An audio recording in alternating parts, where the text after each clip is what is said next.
அனைவருக்கும் எனது அன்பான வணக்கங்கள், வாழ்த்துக்கள். எங்களுடைய இன்ஸ்டியூட் அப்ரூவ் செய்து இன்றைக்கி சீரும் சிறப்போடும் ஊக்கத்தோடும் ஆக்கத்தோடும்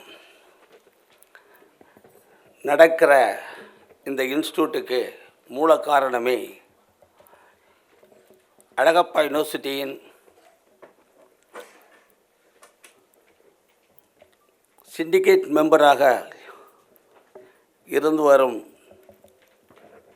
திரு வசீகரன் அவர்களே, லாஜிஸ்டிக்ஸ் அண்ட் ஷிப்பிங் துறையில் சிறப்பாக நடந்து வரும் எங்களுடைய இன்ஸ்டியூட்டுக்கு சீரும் சிறப்புமாக துணை புரிந்து வருகிற chief vigilance officer mister Muralikrishnan அவர்களே,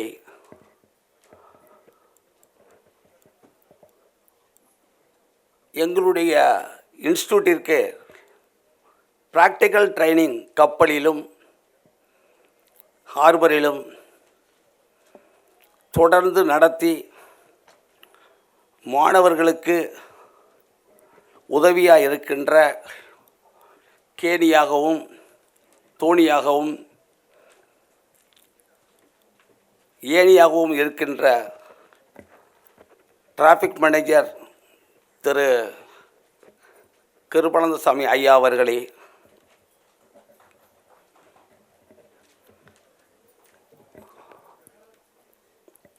வையத்துள் வாழ்வாங்கு வாழ்பவன் வானுரையும் தெய்வத்துள் வைக்கப்படும் என்ற குறளுக்கேற்ப ஸ்டீல் இண்டஸ்ட்ரியில் எந்த ஸ்டீல் இண்டஸ்ட்ரிக்கு ப்ராப்ளம் வந்தாலும் உடனே புறப்பட்டு போய் அந்த ப்ராப்ளங்களெல்லாம் சால்வ் பண்ணி அந்த ஸ்டீல் கம்யூனிட்டியை சிறப்பாக வாழ்வதற்கு வழிவகுத்த திரு தீபக் மதன் அவர்கள் இன்று நம்மளிடம் இங்கே இல்லை, ஆனால் இன்றைக்கி சொர்க்கத்தில் வாழ்ந்துக்கிட்டு இருக்கார். அவருடைய புதல்வர் mister Arun, managing director of Arun smelters limited அவர்களே,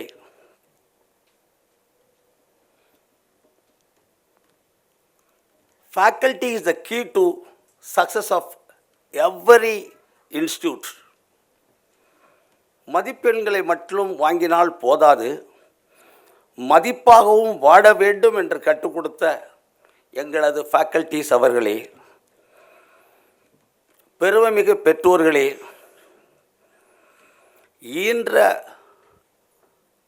ஈன்று பெரிதுவக்கும் தன் மகனை சான்றோன் என கேட்ட தாய் என்ற வள்ளுவருக்கிணங்க நீங்கள் இல்லையேல் இந்த வெற்றியை உங்கள் பிள்ளைகள் அடைந்திருக்க முடியாது. நிச்சயமாக ஒன்றை கூறுகிறேன், உங்கள் பிள்ளைகள் உங்களுக்கு கண்ணீரை தரமாட்டார்கள்.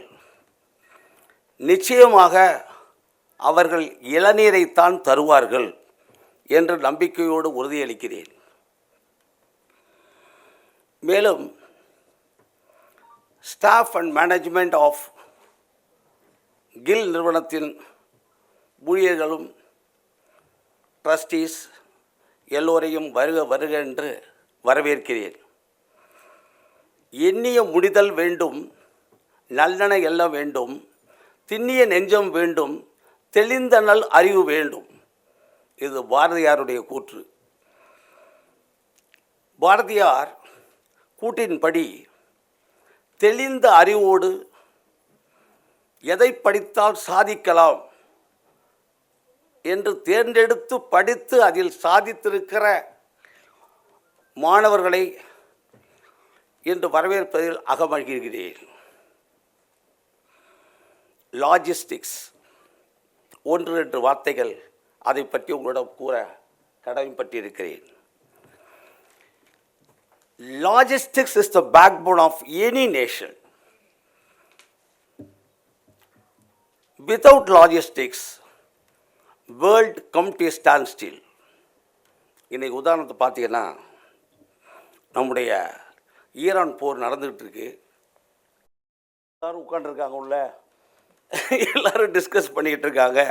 எந்த கப்பலை எங்கே கொண்டாந்து கட்டலாம், எப்போ வரும், இந்த ஸ்கார்சிட்டி எப்படி தீர்க்கிறது. ஸோ இதில் என்ன தெரியுது அப்படின்னா, லாஜிஸ்டிக்ஸ் ஒரு கண்ட்ரியில் இல்லை, சிறப்பாக நடக்கலை அப்படிங்கிற பட்சத்தில் அந்த நாடு வளமான நாடாக இருக்க முடியாது.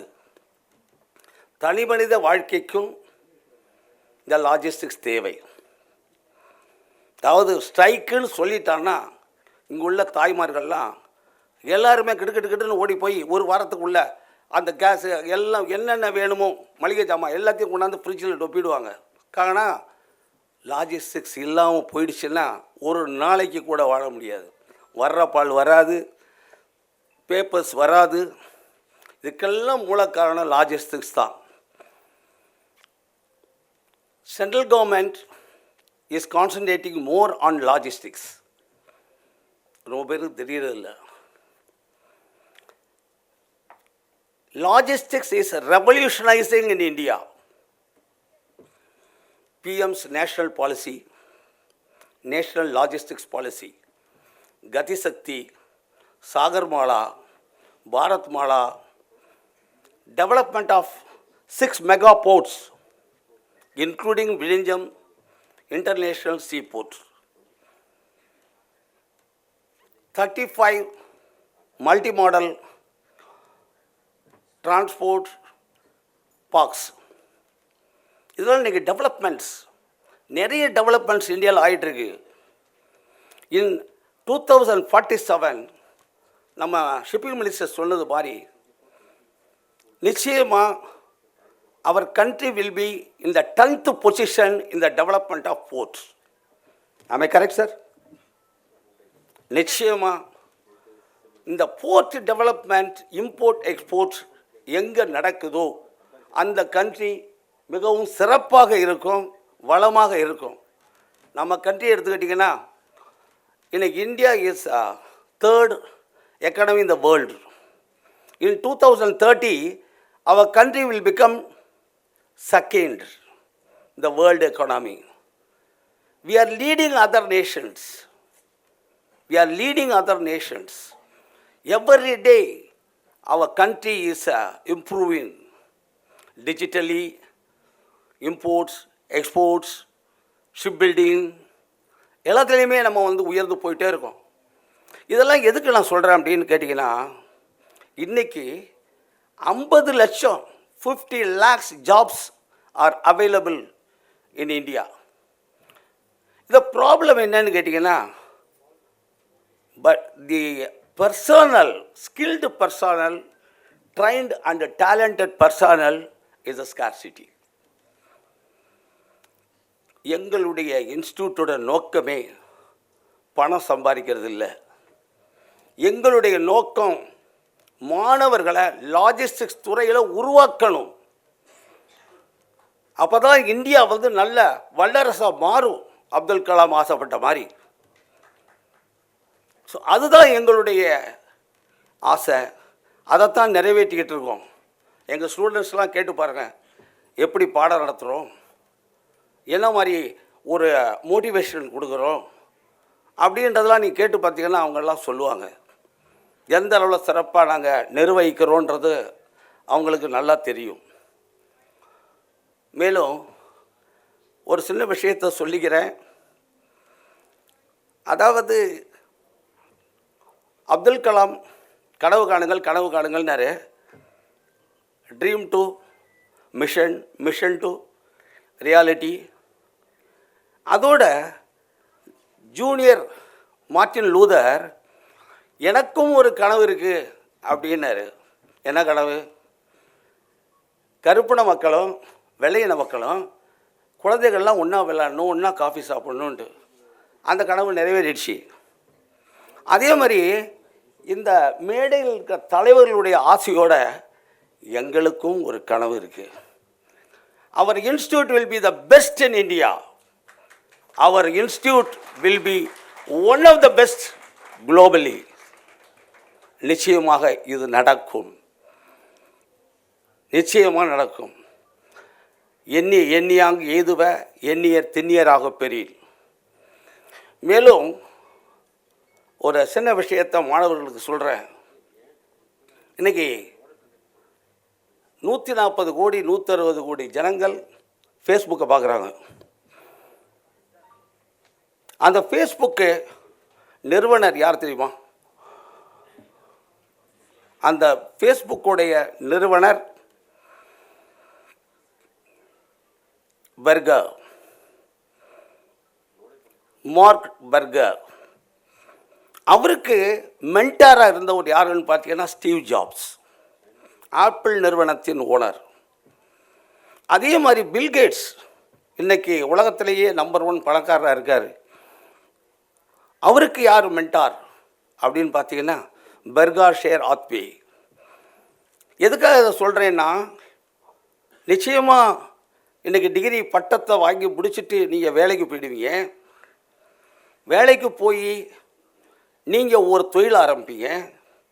நீங்கள் எந்த தொழில் ஆரம்பித்தாலும் எங்கள் institute through out your career will be the mentor for you. Will be the mentor for you.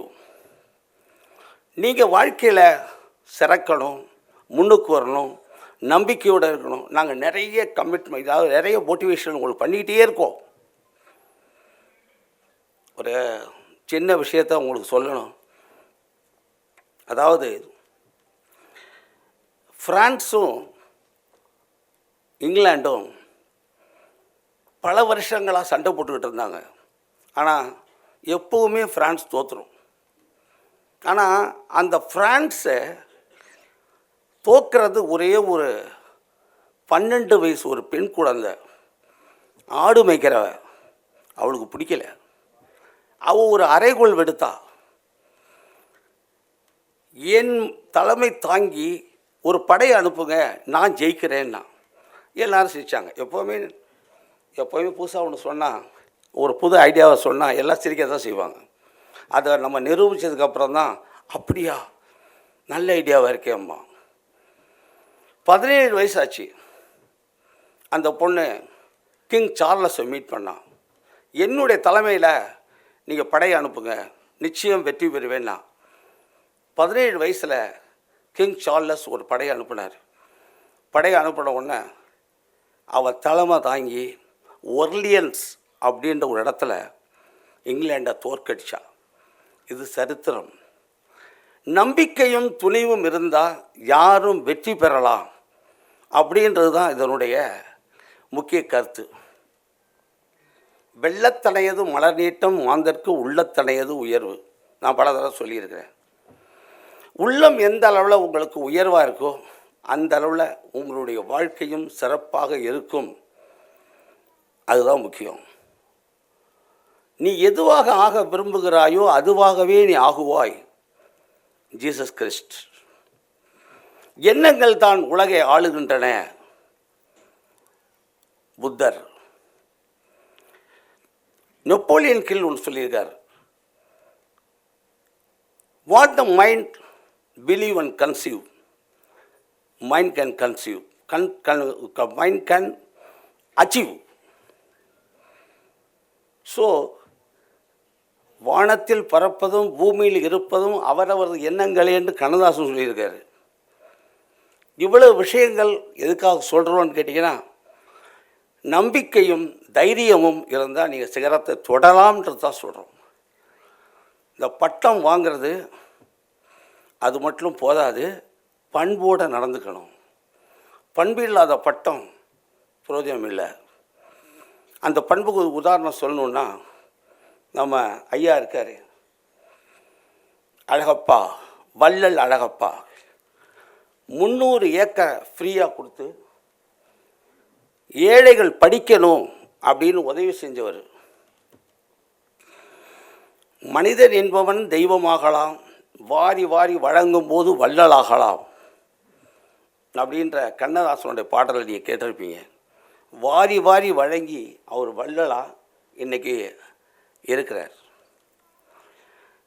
வாழ்க்கையில் அவமானப்பட ஆசைப்படுங்க, அடிபட ஆசைப்படுங்க, துன்பப்பட ஆசைப்படுங்க. இவைகளெல்லாம் தண்ணீர், விதை, சூரிய வெளிச்சம், இதனால் வாழ்க்கையில் நீங்கள் முன்னுக்கு வருவீங்க. அவமானங்களை விதையாக ஏற்றுக்கொள்ளுங்கள். விதையை ஏற்றுக்கிட்டீங்கன்னா நீங்கள் ஆலமரம் போல செடித்து உயர்வீர்கள். மேலும் இன்னும் ஒரு சின்ன விஷயத்தை உங்களுக்கு சொல்கிறேன். காந்தியை ரயிலில் தூக்கி போட்டாங்க. அவர் அவமானப்பட்டார். அவர் அவமானப்பட்டதுனால தான் இன்றைக்கி நமக்கு சுதந்திரம் கிடச்சிது. அவர் அவமானப்படலைன்னா சுதந்திரம் கிடச்சிருக்காது. ஆனால் காந்தியை உலகத் தலைவர்கள் அத்தனை பேரும் வழிகாட்டி எடுத்துக்கிட்டாங்க, இன்க்ளூடிங் மார்ட்டின் லூதர் கிங். எல்லா இடத்துலையும் அவர் தான் வழிகாட்டி. யஷ்வந்த் சிங்னு ஒருத்தர் இருக்கார். அவர் ஒருத்தர் அமெரிக்கா போகிறாராம். அமெரிக்கா போகும்போது எல்லோரும் சொல்கிறாங்க, போறீங்க, அங்கே நீக்ரோஸ் இருப்பாங்க, அவங்க தான் டிரைவராக இருப்பாங்க, நீங்கள் ஏறின உடனே உங்களை சுற்றி சுற்றி சுற்றி சுற்றி இருக்கிற காசெல்லாம் பிடிங்கிடுவான்ட்டு. அவர் போயிட்டார். போன உடனே அங்கே பயம் இருக்குது. ஒரு பக்கம் மீட்டர் துடிக்குது, இவர் பக்கம் இதயம் துடிக்குது. அந்த சேரும் இடத்தை சேர்ந்துட்டார். சேர்ந்த உடனே அந்த நீக்ரோ டிரைவர் சொன்னானா, இன்று உங்களிடம் பணம் வாங்க போகிறதில்ல. ஏன்பா? நீங்கள் எங்களுடைய தலைவர் மார்ட்டின் லூதர் கிங், அவருடைய வழிகாட்டியாக இருக்கிற காந்தி பிறந்த மண்ணிலேருந்து, பிறந்த நாட்டிலேருந்து வந்திருக்கீங்க, அதை நான் காசு வாங்கக்கூடாது. இவர் யஷ்வந்த் சிங்கா கம்ப்ளீட்டாக குறுகி போயிட்டாராம். குறுகி போயிட்டார். உங்களுக்கு முக்கியமாக சொல்லணும்னா ஒரு சின்ன விஷயத்தை சொல்கிறேன். அதாவது ஒரு சின்ன நடந்த நிகழ்வு. கிரீஸில் ஒரு அழகான சிலை. அந்த சிலை, அதனுடைய பேர் என்னன்னு கேட்டிங்கன்னா, நீங்கள் பார்த்துருப்பீங்க சிலைகள், கண்ணகி சிலை, காமராஜர் சிலை, எம்ஜிஆர் சிலை, இப்படி தான் பார்த்துருப்பீங்க. ஆனால் அதில் அந்த சிலையினுடைய பெயர் என்னன்னா, இன்ஸ்பைட் ஆஃப், இருந்தாலும் கூட, தமிழில். இது விந்தையல்ல. காரணம் என்னன்னு கேட்டிங்கன்னா, அவர் அந்த சிலையை சிற்பி செதுக்கிட்டு இருக்கும்போது மெட்டு வித் அன் ஆக்சிடென்ட். அதில் வலது கை சுத்துண்டமாக போயிடுச்சு. ஒரு கை தான் இருக்குது. ஒரு கையை வச்சுக்கிட்டு எப்படியாவது இந்த சிலையை முடிச்சே ஆகணும் அப்படின்ற தைரியத்தில் அந்த சிலையை செஞ்சு முடிச்சிட்டார். அதற்காகத்தான் அந்த சிலையுடைய பெயர், அந்த கிரீஸில் கூப்பிடுறது இருந்தாலும் கூட, அந்த சிலையோட பேர் இன்ஸ்பைட் ஆஃப். இது மட்டுமல்ல, பார்வையற்ற மில்டன் பெரும் காவியத்தை படைச்சார். கண்ணே தெரியாமல் இருந்த ஹெலன் கெல்லர் வரலாற்றில் அவங்க பேரை எழுதக்கூடிய அளவில் உயர்ந்தாங்க. செவியே கேட்காத பித்தோவான் இன்றைக்கி இசையில் பெரிய பெரிய நிகழ்ச்சிகள்லாம் நடத்தினார். இதெல்லாம் நீங்கள் சீர்தூக்கி பார்க்கணும். ஒரு சின்ன அட்வைஸ் என்னென்னா, you don't stop your learning. If you stop learning you will not grow. That means you will start dying. எப்பவும் படிச்சுக்கிட்டே இருக்கணும். படிச்சுக்கிட்டு இருந்தால் தான் வாழ்க்கையில் முன்னுக்கு வர முடியும். வாசிப்பை என்றைக்கு நிறுத்தாதீங்க. பகத்சிங் நாளைக்கு தூக்கில் போட போகிறாங்க, இன்னைய வரலும் படிச்சுக்கிட்டே இருக்கார். சாக்ரட்டிஸ் 2 நாளில் நஞ்சு கொடுக்க போகிறாங்க, இறந்து போயிடுவார்.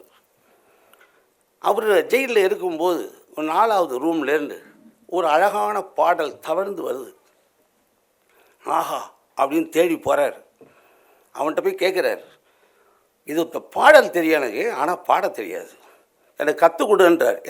நீ தான் 2 நாளில் நஞ்சு கொடுக்க போகிறாங்க, நீ தான் சாக போறியேன்னு. மகிழ்ச்சியாக சாவேன், எனக்கு கற்றுக் கொடுன்றார். இப்போ இவங்கெல்லாம் சாவர வரணும். மரணத்தை பற்றி கவலைப்படாமல் அவங்க படிச்சுக்கிட்டு இருந்தாங்கன்னா, நீங்கள் எந்த அளவில் நீங்கள் படிக்கணும் அப்படின்றத நீங்கள் தெரிஞ்சுக்கணும். என்னுடைய வாழ்நாளில் 2 புத்தகங்கள் படிக்கும்போது அப்பப்போ வெடிக்கும். ஒன்று விவேகானந்தர், இன்னொன்று பாரதியார். விவேகானந்தருடைய ஒவ்வொரு வார்த்தைகளும் படிக்கும்போது நமக்கு அந்த இன்ஸ்பிரேஷன் வர்றது ரொம்ப பிரமாதமாக இருக்கும். அதில் ஒன்று அவர் சொன்ன வார்த்தை, மாணவர்களே நீங்கள் இமயம் நீ, தாழ்வு உனக்கில்லை, வானம் நீ, உனக்கு சுருக்கமில்லை, மகாநதி நீ, உனக்கு சோர்வு இல்லை, சக்தி நீ, பிரபஞ்சம் நீ, விதி உன்னை என்ன செய்யும், விதியை பொசுக்கு சாம்பலாக்கு. இது அவர் சொன்ன வார்த்தை. என்ன அருமையான வார்த்தை பாருங்கள். அந்த போல்ட்னஸ் அதை படிக்கும்போதே நமக்கு மனசில் வெடிக்கும், நாமளும் சிறகடிச்சு பறக்கணும்னு. ஸோ இந்த அவருடைய வார்த்தைகளை நீங்கள் ஏற்றுக்கொண்டீங்கன்னா எதிர்கால தலைவர்கள் ஆகலாம், வெற்றியாளர்களாக ஆகலாம். இதே பாரதியார் சொல்லுவார், எடுத்த காரியம் யாவெனும் வெற்றி, எங்கு நோக்கினும் வெற்றி, மற்றாங்கே விடுத்த வாய்மொழிக்கு வெற்று, வேண்டினேன் எனக்கு அருளினால் காளியும்பர். அந்த மாதிரி உங்களுக்கு நீங்கள் போகிற இடமெல்லாம் வெற்றி பெற்று ஆலமரம் போல் நீங்கள் உயர்ந்து வாழ்க்கையில் நிறைய சாதிக்கணும்னு உங்களை வாழ்த்தி விடைபெறுகிறேன். வணக்கம்.